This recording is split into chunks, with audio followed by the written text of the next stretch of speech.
Are we ready for a yarn haul share? So I am here to show you all the yarn I bought during my recent trip to Edinburgh, where we visited the Woolly Good Gathering yarn show and also did a little yarn shop tour. So we went to 4 yarn shops altogether and the 2-day festival and lots of other places. So I'm going to start with what I got from the yarn shops in the order that we visited them. This is my yarn shop purchase bag. So the first shop we went to was Be Inspired Fibres. Shh. We'll tip that out now so I don't make a rattle. So Be Inspired, that was the first place we've been to. So I didn't buy too much, but what I did get is these Isia, I think that's how you say it. She told me I've probably got it wrong. But this is lace weight alpaca, and I've already got some of this, and I'm going to be using it held with lace weight floofy alpaca for the second sample of the Fluff It cardigan, which is almost done. Will be now I've got the yarn. So this is a pattern that's coming soon. I did already have a couple of balls that I've had for ages of this, but I was worried it wasn't enough. And because this is undyed, the dye loss shouldn't be an issue. And I'm also holding it double with something. So I just got those two. It's so lovely.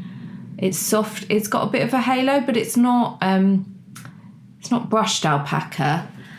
So you get the sort of Surrey fluff alpaca, but this is, what's the exact description? Yeah, just 100% alpaca. Alpaca 1 is the name. Keep it simple.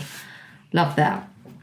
Second shop we went to was the Fibre Yard. Again, amazing. And if you've watched my video tour, you will have seen this yarn in there. So it's a brand called Chaos Yarn. And they do various yarns, but the one I got was, funnily enough, brushed alpaca. So look at these colours. I got quite a lot. This is for a future project, so it was specifically in mind. Most of the stuff, not all of it, was for something I specifically wanted. Some of it was to try out. But these colours and this brand Chaos Yarns, they have kind of merino. I can't remember all the other fibres, but they have the non-fluffy fibres in this amazing, in fact, look at this colour card I got. All of these incredible shades. Love it. I've been wanting to try this brand for a little while. I have seen it before and I'd seen it on some websites. So when I saw it, I was like, yep, gonna get it. This was like really my indulgence, even though it's for a project. I think each ball, and they're 25 gram balls, was about £6 or £7. So I think it was £7.50. So I did spend 50 quid on this. But it's so joyful. No regrets. And you get bonus points if you can guess what I'm going to make. So that's all I bought from that shop, which is plenty. And then in the evening, we went to Ginger Twist Studio, which is another independent yarn shop. They were having like a knit night. Well, they had a knit night in a kind of cafe bar down the road, but they were opening late with kind of drinks for all the people that, you know, were going to be coming to the yarn show. They were actually showing at the yarn show as well. So they had quite a lot of hand-dyed yarns as well as their own kind of the more kind of widely available brands.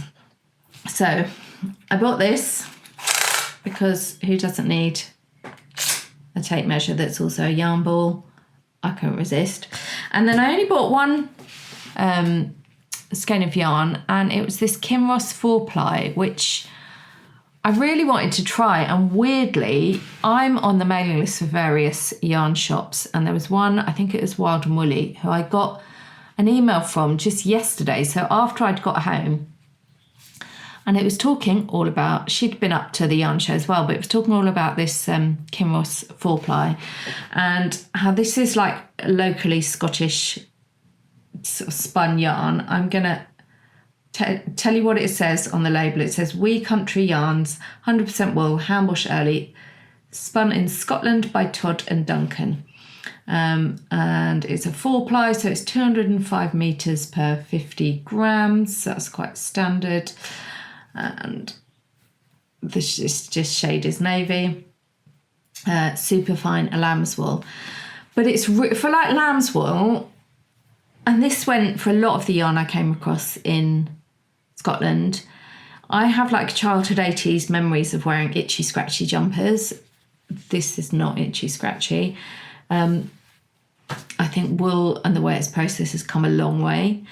And in this email from the lady at Wild and Woolly, she was talking about this yarn and how it's made slightly different. Normally when you kind of make the yarns together, it goes through various stages, and I'm paraphrasing here because I'm not an expert in the spinning process, but there's various stages where you spin it and you wash it, because sheep have like a natural oil on their fleece called lanolin, which protects them from weather and all of that kind of stuff. But this yarn, it misses out one of the washing steps and leaves the lanolin on, which means when you knit it up or crochet it up, she was talking about knitting it up, that was a bad mistake, it's still got quite a lot of that oil in, so it's really soft. So you wash it out when you then block it, and that really allows the yarn to kind of bloom and poof out. So I'm really excited to try this, and I'll probably make, I've just got 50 yarns, so yeah, 50 grams, 50 yarns, probably got that as well.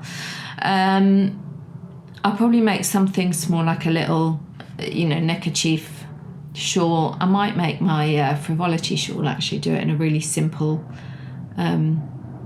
without holding it with anything, just to see how that's going to work up. This is, whatever it's going to be one of those kind of little portable products. I might just make something up with it, but we shall see. So I'm excited about that one. That was like something that was really new to me and not the sort of thing I normally would have picked up. So that was exciting. So thank you, Ginger Twist. So the fourth yarn shop went to is Kathy's Yarn. I didn't actually buy anything from there because I was too excited about going to the show. So that's a reasonable amount. I'm visiting these shops. I want to get something usually if I can. So the next bit is everything I got from the yarn show, including this tote bag that I bought. They had some cracking merch. They had a bag with this on, which is lovely, but I don't knit. Saying I don't knit, the first thing I bought was a knitting pattern. There's a couple of reasons I got this. This was a vendor called Norfolk Yarns. I can't remember exactly what it was called, but I will find a link and put it in the description. So I do want to get better at knitting, and the reason is because there's so many techniques in knitting that I know can be used in crochet in a way that aren't necessarily now. Faye, who I was with, is an absolute boss at doing this because she's a very experienced knitter. Brancaster is also a beach in Norfolk that I went to. Well, it's a village in Norfolk with a big beach that you can see in the background that goes up when the tide's out, it goes on and on and on and on forever. And I spent a lot of time there as a kid. It was like a real little family holiday because the Norfolk coast is like an hour and a half for me, 2 hours. So we used to holiday a lot there, and it's got really good memories. So I saw it and was immediately drawn to it. And then Faye and Rosina also ended up buying the pattern. So we're going to have a little knit off. Rosina's a better knitter than me, but again, is more a crochet.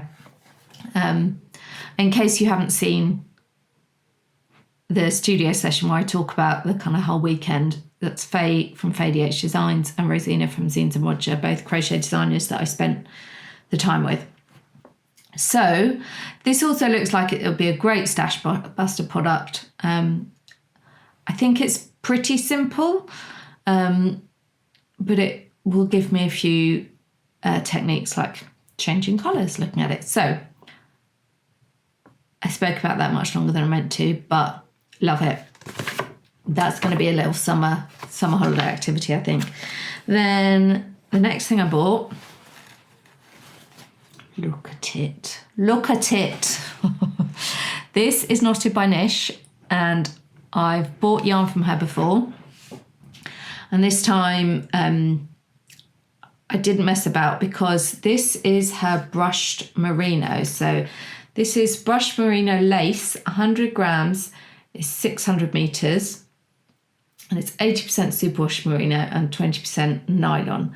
And the colour is Amore. She had this in a knitted up top held, I think, double with a full ply. And it looks glorious. Yeah, 600 meters for 100 grams is quite a decent amount. It's not as much as you maybe get with something like this, the kind of true sort of lace weights. So this is 25 grams and you get 200 meters. So here you get 800 meters for 100 grams. So this is a bit less, but it's thicker. And actually I had a chat to her about how they produce this yarn. I really wanted to get some of this at Yarndale, but she'd sold out. So I didn't mess about. I just went and I want to play with it. Her colours are just glorious. I had a real nice chat about how she makes some of her colourways, but also how with this, what they actually do, because brushed merino, for people that like the fluff but maybe don't get on with alpaca or don't get on with mohair, this brushed merino, I've seen Nish do it and I've seen Eden Cottage Yarns do it. And they actually get boucle, which is the sort of bobbly, and they brush it out, which is how they make it apparently. Isn't that wild? So yeah, I don't know what I'm doing with this yet, other than I knew I wanted it and I'm going to have a good play. Seem to have a lot of summer holiday projects coming up. But yeah, not sure what to make with it, but I'll have a little swatch as is and then maybe hold it with, honestly, the sweater she had where she'd held it with a full ply, oof, it was beauty. So I got that. This was all on the first day. And then the other thing, which I went back to get right at the end, was this glorious yarn. So this is 2 skeins. Now this, which blows my mind, is a blend of alpaca and rose. Yeah, rose, the flowers. I've never seen this. So it's 50% alpaca, 50% rose fibre, hand wash only, 50 grams is 175 meters. So it's kind of more of a kind of sport weight almost. So that's come on brain, do the mash, 350 in 100 grams. So that's a bit less than your classic full ply. So somewhere between full ply and sport in terms of the length. But I don't know what rose fibre is like in terms of kind of weight. But it's got this beautiful, it's kind of got a sheen, but it's not really shiny. I feel like it's almost a bit like bamboo, but it's so soft. I mean, obviously the alpaca makes it soft as well. She did have a blend, so the vendor was the Border Mill, again, another Scottish mill maker, yarn producer. She did have the rose mixed with Corridale as well, but I'm a sucker for the softness and floof of alpaca. So I just got these 2 colourways. This one is like a brownie, well, it's grey. It's a charcoal grey, but it's like a really warm tone. Let me take my glasses off. And it kind of, you can see it's almost mild the way it's spun. And I thought that mixed really nicely, like the warmth of those 2 together. This kind of champagne-y colour, I forget what the colourway is called. It's called Electrum. Great name. The other one is Pewter. But I think this sort of champagne-y, minky beige colour just warms up that grey. So this might be like a cowl or something, not quite sure yet, but I simply had to, I was thinking about this all day and I'm like, I need to go back and get that. Again, this is why these weekends are so useful, because I'd never have come across that otherwise. And I'm all for exploring different plant-based fibres. I use wool a lot. I love wool. I know not everybody does. So it's nice to try different plant-based, sustainable. I mean, roses are pretty prolific. So it's nice to try these sustainable fibres. So the last thing I bought, that was it for the show. That's only like yarn-wise. This is all I got from the show. I got a lot more from the show in here. And the last thing I bought was this really cute little card deck. It's called Basic Doodle Deck. And what you get, it's like for colour work. It's still in its plastic. But it's basically loads of like little mini charts. You can see on the front there some of the examples of the chart patterns, and they had a few different kind of seasonal charts, but I just got this kind of basic one because I really like this sort of slightly Scandi vibe of those charts. And I guess really it's called a portable colourwork stitch dictionary. So it's all about kind of colour work, but I think there's loads of ways you can use it. I am really interested in exploring colour work more in crochet. There's a technique called the split single crochet, which I learned from Lottie and Albert's All I Want for Christmas is Yarn book. And it's a really beautiful way of doing colour work, but you do have to float across the back, which kind of limits what you can use it for, I think. And I have put a tutorial together for it, which I will link to, because it's a really nifty, simple technique and I love it. But I really want to use it in some designs. So when I saw this, I was like, there's loads of scope. I also think some of this could work really well for fillet crochet. So this is like a little inspiration, and at some point I will open it and have a proper look through. So that was it. I think it's plenty. I didn't go too mad, and like everything I bought pretty much had the purpose of either a project in mind or something to get inspiration and to explore new things. So I managed not to get too sucked in. I could have bought a lot more, but I want to really use what I have instead of just having it sitting in plastic boxes there and there. And I always use plastic boxes. They don't look as pretty, but they keep the moths away. So, any questions? Drop them in the comments. Did you go to the show? Did you see anything you would have bought? Would you not have bought anything? Would you have substituted something? Let me know. And the last thing to say, this, just because I have to show what I'm wearing, this is the Wilderness Cape cardigan, which has a really cute little hood. Because the sun has disappeared again today, so I'm back to the warms. This is free on the blog if you want to look at it. It says it uses a chunky yarn, but actually this chunky yarn is more like a heavy Aran or heavy worsted. So you can probably do it with each.